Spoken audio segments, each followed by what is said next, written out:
The AIDS Memorial Quilt started in 1987 as a way to bring awareness to the thousands of people that were dying. Started out in San Francisco.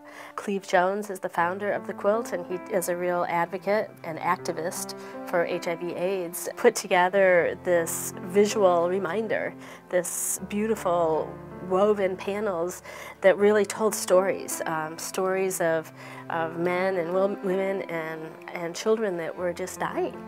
The quilt has come to represent, it's become a visual representation of the many lives that have been cut short. So many talented people, so many gifted people, they're not with us anymore.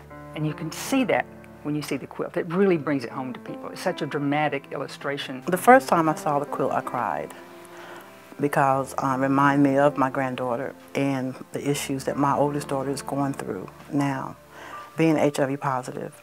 But it also has empowered me to be able to get the word out, to educate people, especially in my community. The very first time I saw the quilt was this year in July in Washington, D.C. And I had no idea how powerful the quilt was going to be. The first time I saw it, I was with a couple of other coworkers, and I literally had to excuse myself. And I kneeled down at the edge of one of the quilts, and I cried. The energy that you receive from the quilts, and you can really feel the love. I had heard about the quilt, but my twin brother and his partner Jeff told me that they were going down to Washington to see the quilt. It was one of the times, it must have been 92, 93, one of the times that the entire quilt was laid out, and they went down there to look at it. And at that point, my brother had not told me that he was HIV positive. As a matter of fact, he told me he wasn't. I had a feeling something was, when they went down to see that quilt, I had a feeling there was more to it. In the 90s, I had a couple of very dear friends that were sick and dying, and I got to be close to them in a part of their life during that experience. So, and I remember going to see some panels of the quilt in Boston, Massachusetts around World AIDS Day, and standing there next to my dearest friend who was dying, looking at the panels truly, truly touched me and actually started my love of this project. I have a partner of almost 40 years. We spent half of our life in Atlanta, Georgia when the AIDS epidemic blew us away. And we were very privileged to be able to take care of our next door neighbor and two of our friends who had AIDS. So we experienced firsthand what was going on. And I still believe to God that us being together saved our lives. We were very privileged also to go to Washington, D.C. in 1987, I think it was, 87, 88. And seeing that many hundreds, several thousand panels was just, it just left us in awe. The AIDS quilt means to me as a memorial of people who have passed away with HIV or AIDS, and seeing how I lost a grandchild to AIDS and my oldest daughter is HIV positive, that is a message to me that let people know that it is real and it's out there. It's not just a disease that, you know, a certain type of people that can get. It gets everybody. I have a very dear friend that just got diagnosed with HIV, and it made it real for me. The quilt made it real. It really fueled a passion and that I had no idea that I had. And I want to dedicate my career to educate and to break down the walls of stigma and to break down the taboo and get people to talk about it. It's a beautiful thing. The quilt is beautiful. Seeing something beautiful that represents something so horrible that's happening is, I think, a lesson to people that it can touch so many lives in a way that nothing else can. here in Asheville, we're fortunate to have some famous people on the quilt like Amanda Blake, Rock Hudson, Ryan White.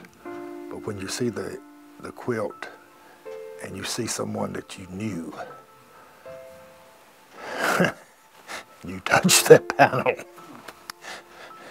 it brings home. The AIDS Memorial Quilt is such a poignant display of representing the souls and the people that have died from HIV/AIDS. And it's grown in its magnitude to the point where it represents over 97,000 people, which is just amazing. And when you see all of that and you see these personal stories, you see the teddy bears and the favorite sweaters and the jackets and the love letters and the love poems that are written to these people that have passed away. It just, I don't know how you can stand there and look at that and not be touched. I want people to come to see the quilt because they need to see it first and foremost. They need to see the importance of it. How many people, and this is just a small portion of the quilt, how many people has passed away with this disease and how they need to be more educated and think about their own lives and the lifestyle that's, that they're living and how to be careful. I think it's important for the youth to come see it because no one talks about HIV, no one talks about AIDS. The media is not talking about it, primary care providers are not talking about it. So I think people just think that this was a disease of the past, but it is very much an epidemic of the present. So I think, again, people need to be educated and they need to be aware that this is still happening, this is going on. We don't really have that many organizations in Western North Carolina, WNCAP being the major organization that is helping people with people who are HIV positive, people who have AIDS. And if people can come down and see the quilt, they might get more involved. They might care more. It might bring it home to them in a way that just telling them about it is not going to have the impact. Each year, WNCAP brings the AIDS sections of the AIDS Memorial Quilt to Asheville.